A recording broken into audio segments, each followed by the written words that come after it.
Repasamos así rápido por la duda que los que no tuvieron. Estamos hablando del capítulo 7 acá, capítulo 7 de Romanos.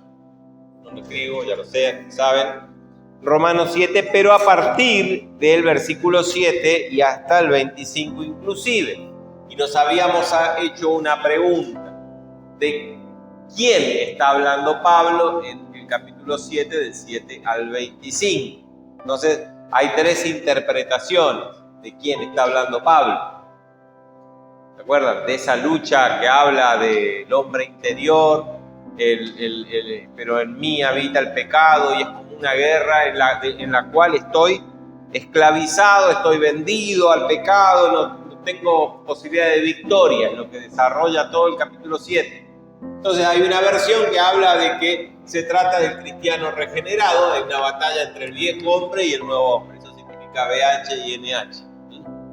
El viejo hombre y el nuevo hombre, dicen los que argumentan esto, se basan en que Pablo habla de sí mismo, porque Pablo habla en primera persona, dice, resulta que por un lado quiero servir a Dios, pero por otro lado siento una ley en mis miembros que me lleva a la esclavitud de la ley del pecado y la condenación y la consecuencia y la muerte.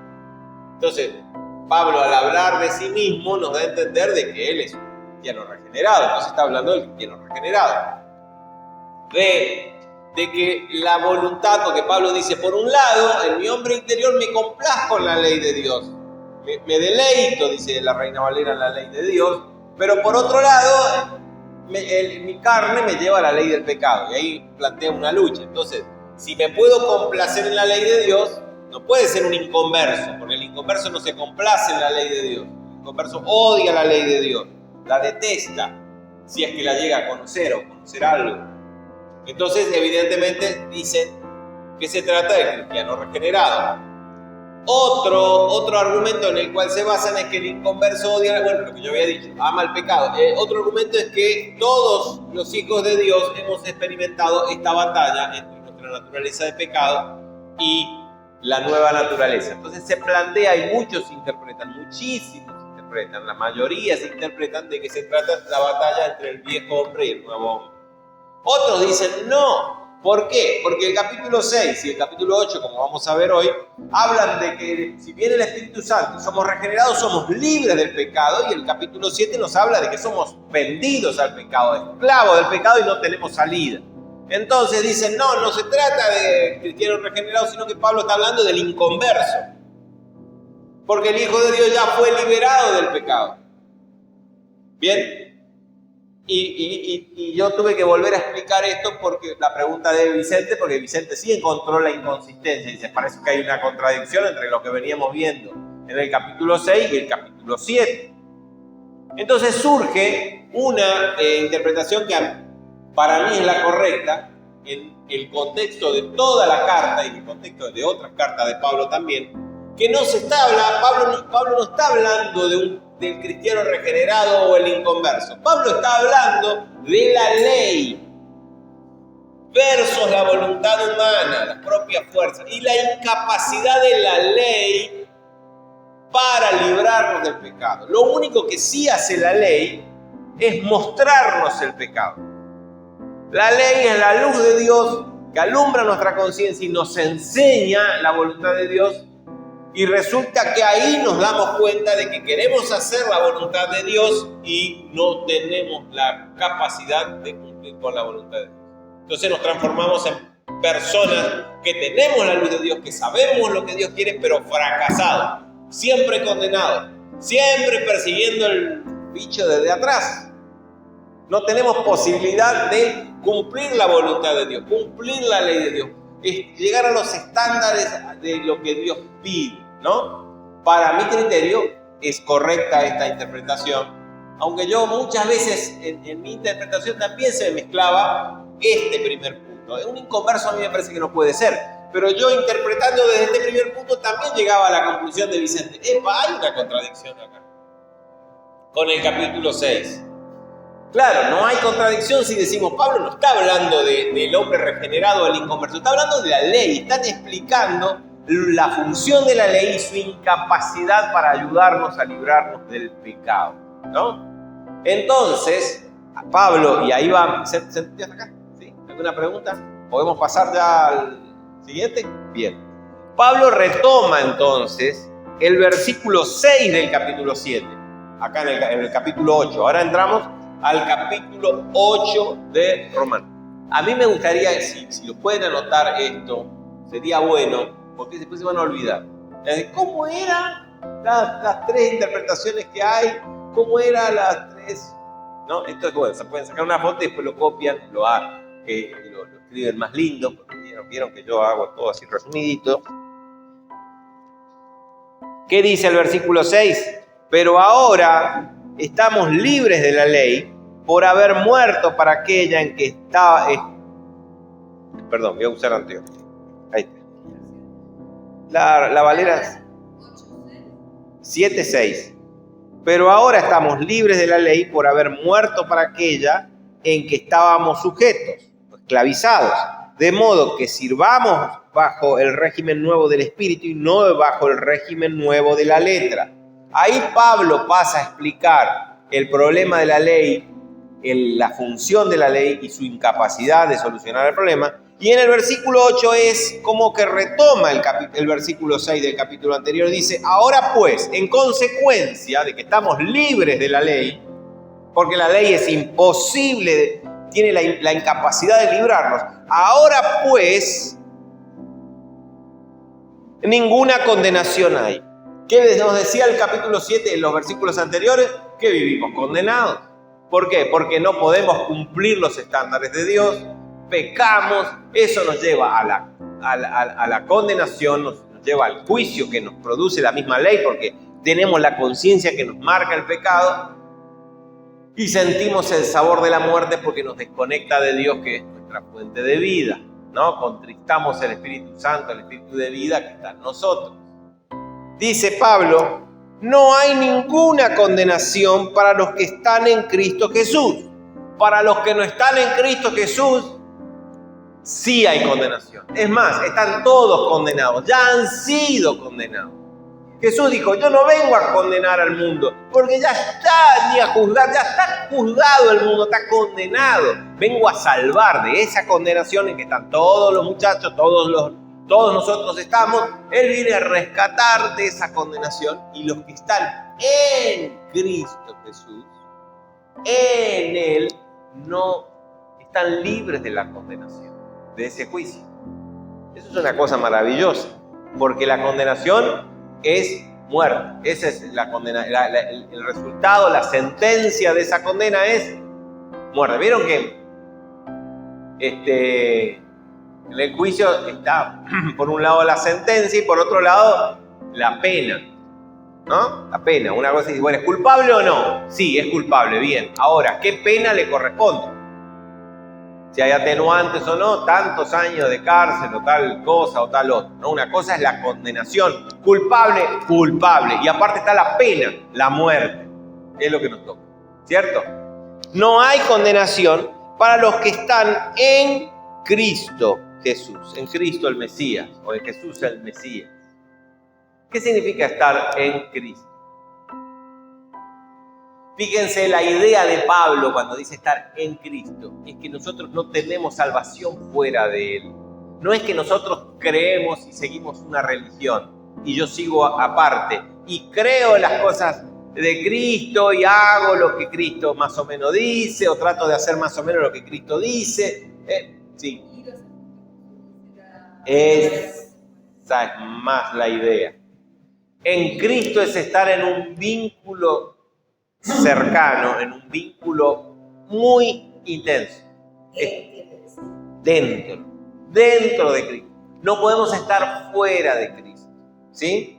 Ahora uno puede tomarlo poéticamente. Bueno, yo estoy en Cristo, mi corazón, no sé qué podemos imaginar.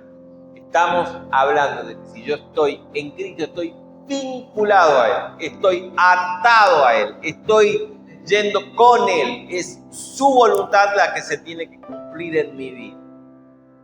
Le vamos a esto que insistí un tiempo atrás, en que el secreto está en que la voluntad de Dios se cumpla en mi vida, ¿no? Por eso el Señor Jesús nos enseñó a orar: Padre que venga tu reino, que se haga tu voluntad en mi vida. ¿Por qué? Porque ¿quiénes entran al reino? ¿Los que dicen Señor, Señor, hacen milagros y echan fuera demonios? No, los que hacen su voluntad, los que están en Cristo. Yo no puedo ser creyento o creyenta o creyente y hacer lo que yo quiero, porque ahí no estoy en Cristo. Me explico, ahí le enganché. Perdón, di un montón de vueltas. Ahí está la cosa. Yo no puedo decir, soy cristiano y hago lo que quiero. Soy cristiano, pero contesto como quiero. Soy cristiano, pero pienso como quiero. Soy cristiano, pero deseo lo que yo quiero. Y enderezo mi vida para el lado que yo quiero. Y trato a los demás como a mí se me da la gana.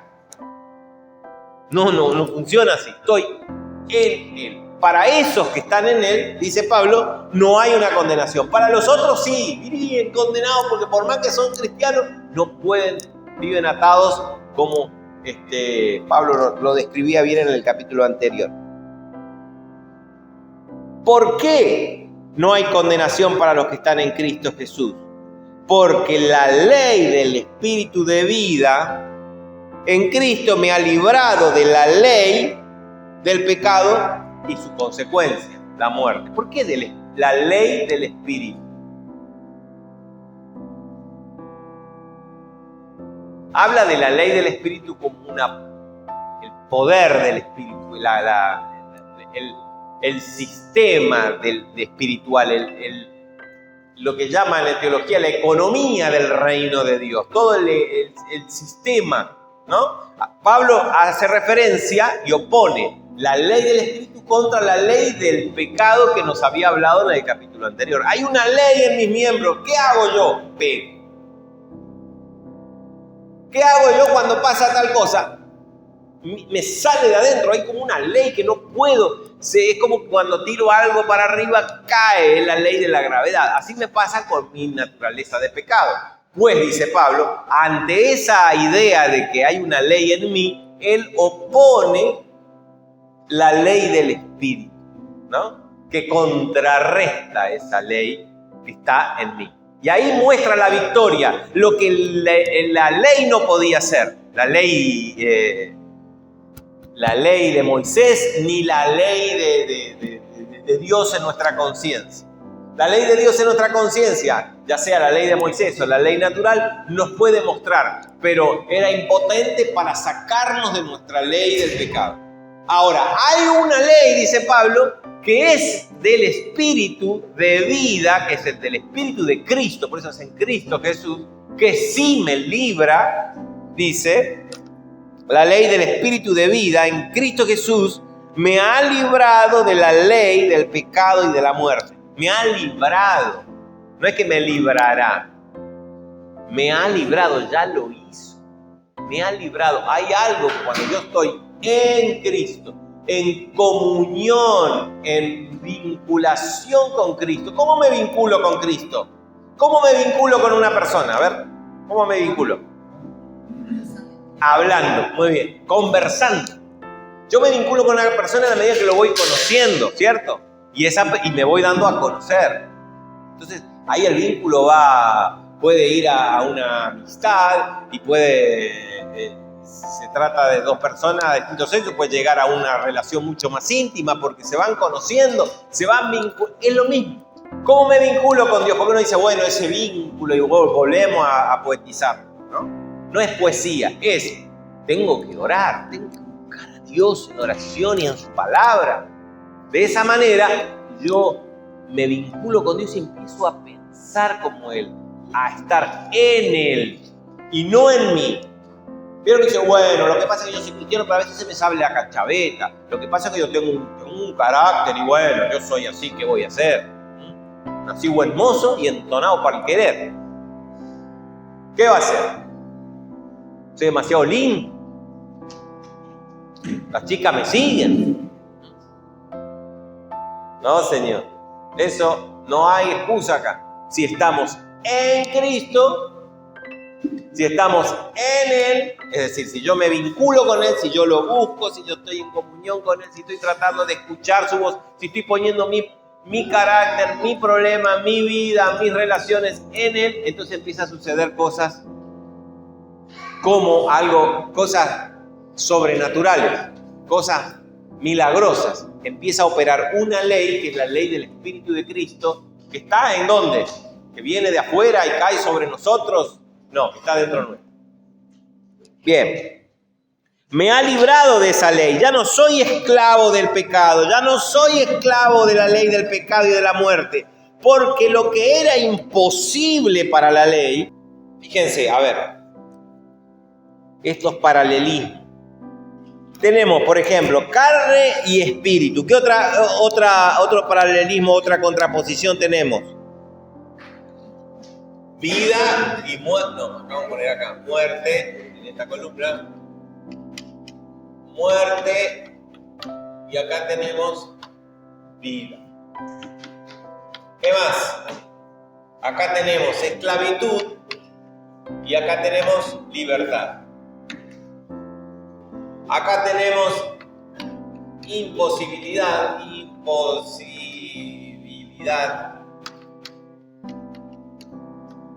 Y acá es posible, como así más corto.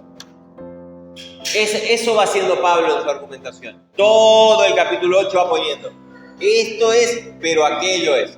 Esto es, pero aquello es. Y esos son los conceptos que tenemos que ir desarmando para ver de qué nos está hablando. La carne. Habla carne y básicamente, ¿qué es la carne? Mi vieja naturaleza, mi naturaleza humana, mi naturaleza pecaminosa, mi naturaleza, lo que soy yo sin Dios. Punto. ¿Cómo lo definió Jesús hablando con Nicodemo? Querido, lo que es nacido de la carne, carne. Solo lo que es nacido del Espíritu es. ¿No? Entonces ahí Jesús lo definió clarito. Esto no puede pasar a transformarse en esto. Es una cosa o la otra. Acá o allá. O carne o espíritu. O muerte o vida. O vivimos esclavos o somos libres del pecado. O es imposible, como muchas veces nos ha parecido que es imposible cumplir la voluntad de Dios, o es posible. ¿Bien? Bien. Entonces Pablo dice, porque lo que es imposible para la ley, ya lo había explicado, por cuanto era débil por la carne, la ley era débil por la carne. ¿Qué significa? ¿Qué significa que la ley es débil por la carne? La ley no es débil ni fuerte. En realidad era imposible que la ley nos libre del pecado por nuestra debilidad carnal, ¿no? Por todo lo que explicó Pablo. Porque yo soy vendido al pecado, yo soy carnal y la ley es espiritual, decía en el capítulo anterior. Bien. Porque lo que era imposible para la ley, por cuanto era débil por la carne, Dios lo solucionó y lo hizo posible. ¿Cómo? Enviando a su Hijo en semejanza de carne de pecado, y a causa de nuestro pecado condenó a ese pecado en la carne, en la naturaleza humana.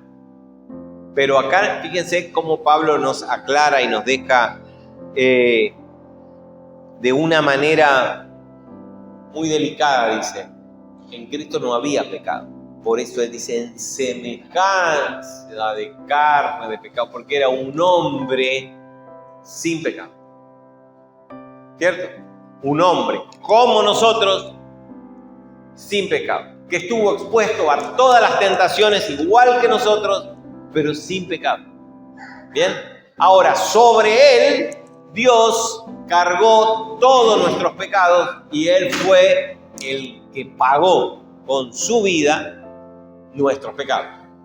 Entonces, esa fue la solución de Dios, porque la ley, ya sea la ley mosaica o la ley en general que tenemos en la conciencia, solo nos iluminaba y nos condenaba y nos llevaba a la muerte, a la condenación. Entonces él envió y diciendo, miren muchachos, ven que la ley les marca eso que está mal. Bueno, el castigo por no haber cumplido y no cumplir con eso ya recayó en Cristo, ¿no? Entonces, dice, envió a su Hijo, y no se olviden de esta palabra, Hijo, en semejanza de carne de pecado, y a causa del pecado condenó el pecado en la carne o en la naturaleza humana. ¿Para qué? Para que la justicia de la ley se cumpla en nosotros. Porque ¿qué haría si nosotros pudiéramos cumplir la ley? Nos haría justos. No podemos cumplirla, somos injustos. Pero ahora la justicia de la ley se cumplió por medio... ¿Por qué se cumple la justicia de la ley en nosotros? Porque la justicia de la ley nos marca que somos pecadores y que merecemos la pena, la condena y la pena. Pero la condena y la pena ya se la llevó Él. Entonces somos declarados justos a pesar de ser pecadores. Declarados justos. ¿Quiénes? Los que estamos vinculados al Cordero de Dios que quita el pecado del mundo. Los que estamos vinculados por medio de la fe. Dice todo el que cree en Él. Nos vinculamos por medio de la fe porque no vamos a ir a hablar y a comunicarnos con alguien si no creemos que existe. No, yo no creo que existe Dios, pero voy a ir a orar. Tiene sentido, ¿cierto? Yo tengo que creer. Entonces, por medio de la fe me vinculo con Cristo, me vinculo con Él, establezco una relación y empiezo a pensar como Él empieza a ver, a cambiar mi manera de pensar, a ser transformado, porque empieza a operar otra ley que se opone a la ley que yo tengo en mi carne y empieza a decir, mira, está mejor ese hombre, esa mujer, ¿eh? Antes era terrible, una lengua que de bufanda podía ocupar y ahora ya la tiene de medio metro nomás. Cómo el Espíritu Santo empieza a trabajar en cada uno de nosotros con nuestro carácter, nuestra forma de ser, nuestra manera de pensar, nuestra manera de reaccionar. Yo antes reaccionaba porque me salía de adentro y ahora es como que el tipo pero está enjaulado, ¿vieron? Está enjaulado mi carne, mi naturaleza. Está, a veces se escucha, pero, como dice el pastor, quieto, tigre, ¿no? Siempre dice así. Tranquilo, el Espíritu Santo nos empieza a dar otras herramientas que hacen de nosotros que empiece a funcionar otra ley. Y la gente que, por ahí nosotros inclusive no nos damos cuenta, pero otras personas sí. Dicen, che, la verdad que yo quiero lo que vos tenías porque veo el cambio en tu vida. ¿Qué cambió? Y empezó a operar otro sistema, otra ley, que me trae felicidad. Lo otro me trae condenación, muerte. Imagínense en una casa donde Cristo no reina. Es griterío, es envidia, es egoísmo, es maltrato, ¿no es cierto? Es normal. Y se dice, bueno, así son las parejas, y así son las familias, y así son los hermanos. Pero así no debe ser. Así son los que están fuera de Cristo. Ahora, en una casa de un cristiano, de cristianos, en la medida que va pasando el tiempo, esa nueva ley empieza a operar y empieza a haber cambios, empieza a haber armonía, y empieza a haber no egoísmo, sino que cada uno empieza a preocupar por el otro y empieza a haber cosas que nos equilibran, traen felicidad, traen otra cosa a la familia. ¿Bien? Seguimos. Para que la justicia de la ley se cumpliese en nosotros, ¿quiénes? Los que no andamos según la carne, sino según el Espíritu. Los que no andamos según esto, sino según esta otra lista. El Espíritu de vida que nos da libertad, hace que sea posible que yo venza el pecado, cosa que la ley no podía hacer. Hace posible que yo tenga dominio propio y pueda no mirar lo que no tengo que mirar. No contestar de la manera en que no tengo que. Porque antes era imposible, me salía, loco, yo soy así, bánquenme, si me querés, quereme como soy. Ahora es otra cosa. Yo empiezo a mirar hacia afuera también. Bien. Entonces acá habla de una cosa interesante, una palabra interesante que es andar, ¿no? Me gusta la palabra que utilizan o que traducen como andar, porque implica caminar en lo cotidiano. No cuando vengo al culto, no cuando me religiosizo un poquito. En lo cotidiano. ¿Cómo ando? ¿Cómo andás? ¿Cómo ando? Y acá tengo dos opciones. ¿Ando según la carne o ando según los designios del Espíritu? ¿Ando según la ley de mi carácter, de mis cosas? ¿O ando según esa nueva ley que me pone el Espíritu Santo, que vive en mí? ¿Saben que vive dentro de ustedes el Espíritu de Cristo? Ese Espíritu de Cristo empieza a modificar una ley. Ahí es que se arma la guerra, ¿no? Ahí es donde por ahí se arma la confusión con la interpretación del capítulo anterior, porque hay una guerra entre la ley de la carne y la ley del Espíritu. Cuando yo ando según la carne, vuelvo a la esclavitud del pecado y vuelvo a la condenación y a la amargura, y las cosas se ponen oscuras y tristes. Prueben apartarse del Señor y van a ver, porque si ya hemos visto. Ahora, si ando según el Espíritu, entonces es otro aire. Los problemas son los mismos, ¿saben? Las situaciones son las mismas, las caras nos levantamos y encontramos con la misma cara, con los mismos, ¿cierto? Si no hacemos dieta, sigue la misma panza, sigue todo. Pero es otra cosa adentro, es otra cosa en cuanto a cómo enfrento mi vida, cómo la desarrollo, cómo ando, ¿no? Y ahí es donde Pablo dice que ninguna condenación hay, y la ley y la justicia de la ley se cumple en nosotros. ¿Quiénes? Los que no andamos según la carne, sino que andamos conforme al Espíritu. Y acá Pablo empieza a explicar qué es lo que pasa. Porque los que son de la carne, es decir, los que andan, son de la carne, le pertenecen. ¿A qué referencia hace? A esclavitud. ¿Vieron que decía Pablo? Soy vendido en pecado. Ando conforme a la carne, soy esclavo de mi pecado y de mi naturaleza y de mi tendencia y de mi cosa que tengo adentro. Los que son de la carne, ¿qué hacen? Piensan en cosas que tienen que ver con la naturaleza pecaminosa. ¿Cómo piensan en las cosas de la carne? A ver,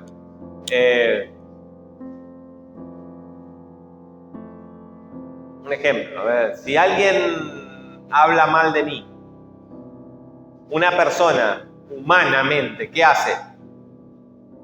¿Cómo piensa? ¿Cómo lo recibe? ¿Cómo procesa eso? Yo escucho que alguien habló mal de mí. Reacciona con bronca, reacciona con ganas de venganza, ¿no? Y piensa de esa forma, pienso en mis sentimientos, el dolor que me provocó, la injusticia que es, porque soy tan bueno, ¿cómo se atrevió? Y después, claro, ¿cómo voy a tener la represalia? Ya va a ver, y ahí anda el carnal, eso andan conforme a la carne. Alguna cosa tengo que hacer. Si no tengo la cara para ir a enfrentarle e insultarle o lo que sea, no, mejor, ya va a ver, yo voy a esperar a la vuelta.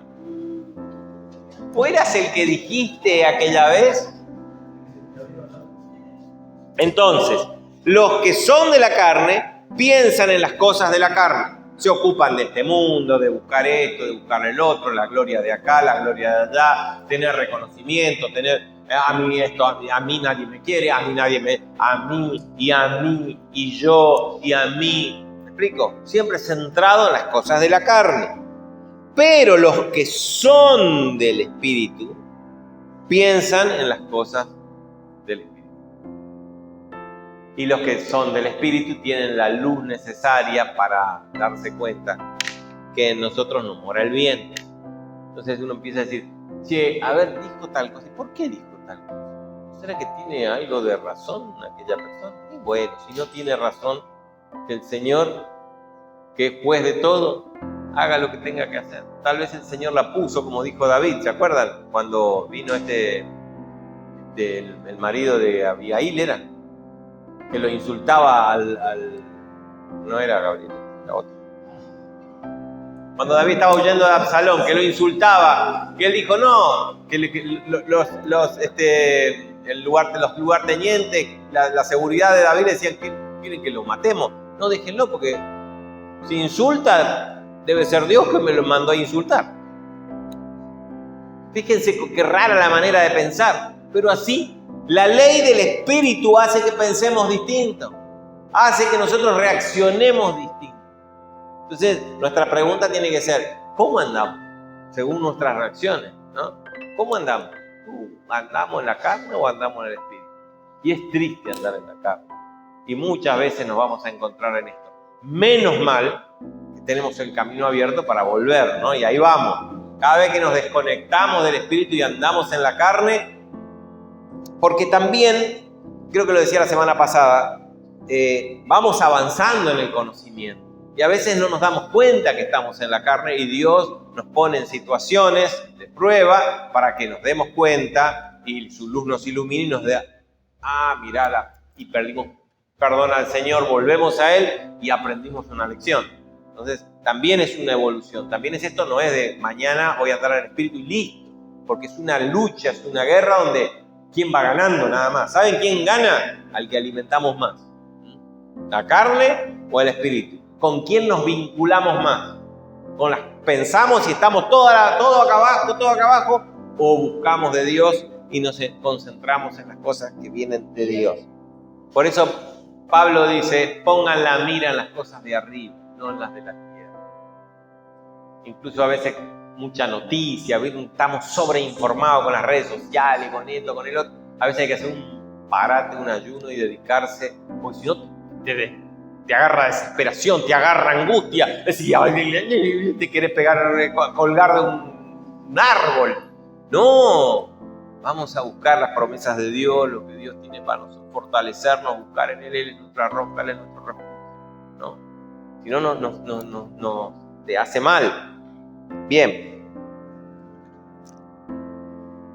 Porque el ocuparse de la carne es muerte. Ya sabemos por qué, ya lo explicamos. Pero el ocuparse del Espíritu es vida y paz. Solamente la vida del Espíritu, que es fruto de Él mismo, es el que nos puede dar vida y paz. Vida en lo contrario, como decíamos, de la muerte como paga del pecado, vida eterna. Y ahora Pablo también después pasa a explicar un poquito más algo respecto de la vida también natural. Por cuanto los designios de la carne, ¿qué son designios? Los deseos o los objetivos de la carne, fíjense, son enemistad contra Dios.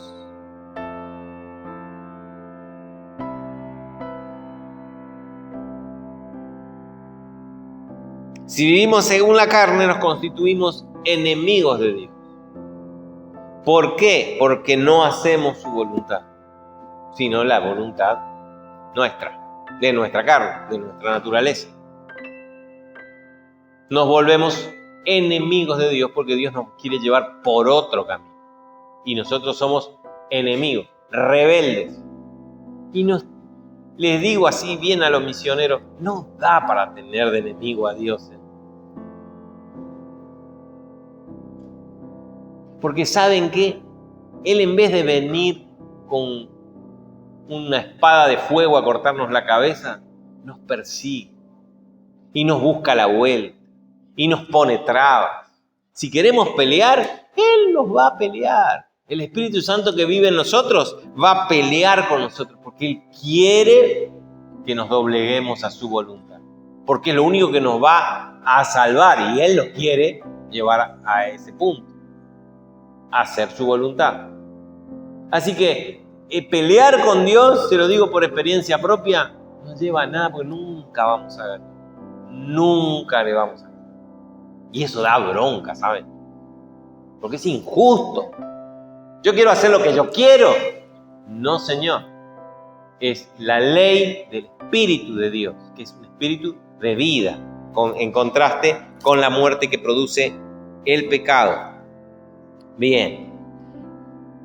Los designios, la voluntad, el objetivo de la carne es enemistad contra Dios, porque no se sujetan a la ley de Dios, ni tampoco pueden.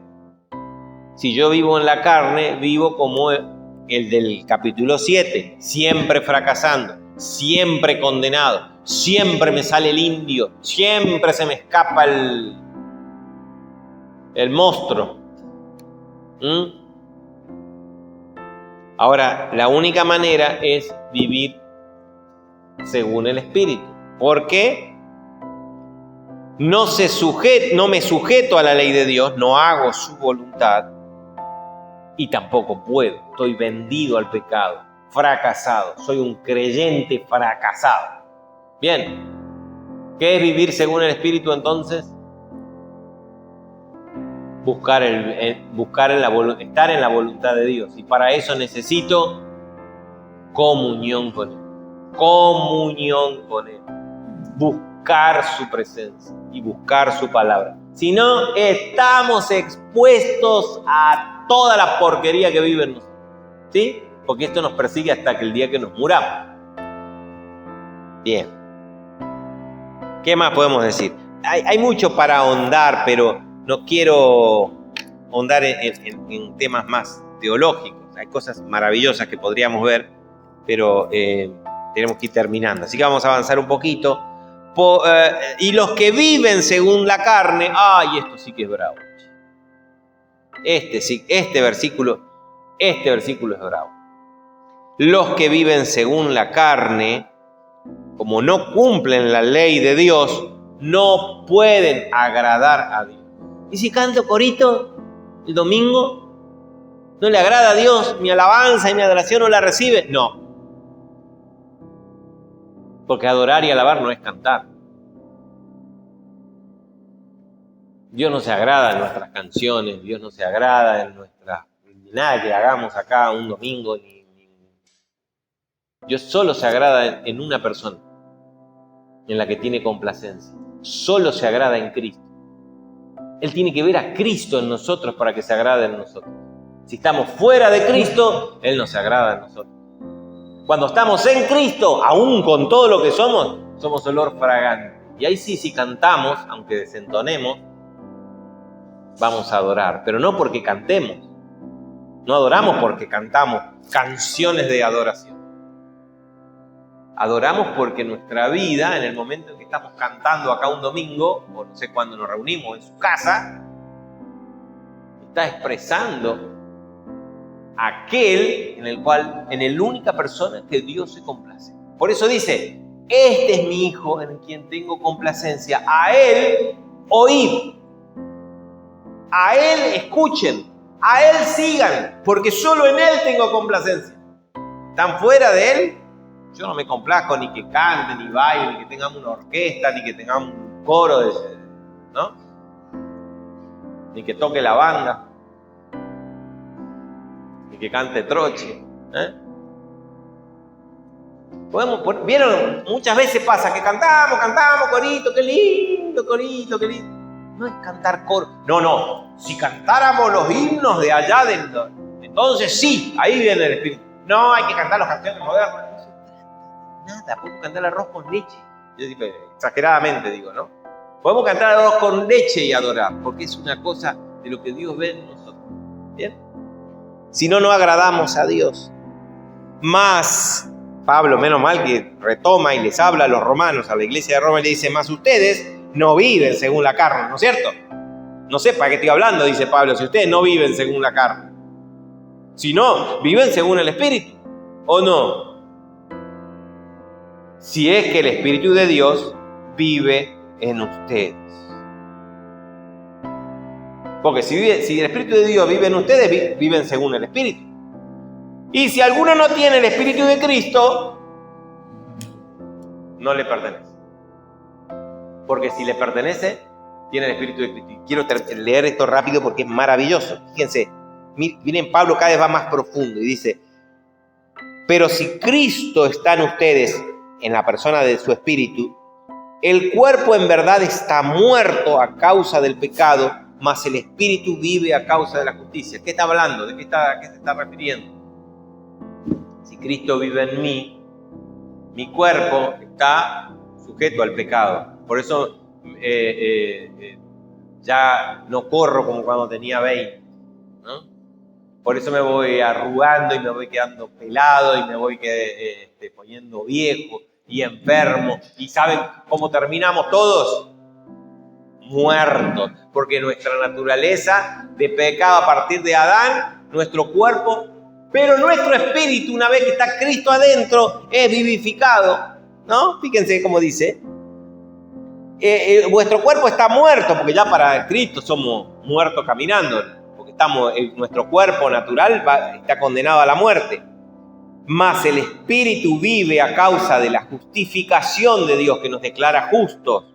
Y si el espíritu de aquel que levantó de los muertos a Jesús vive en ustedes, ¿no? Decimos, el espíritu de Cristo vive en ustedes, dice Pablo.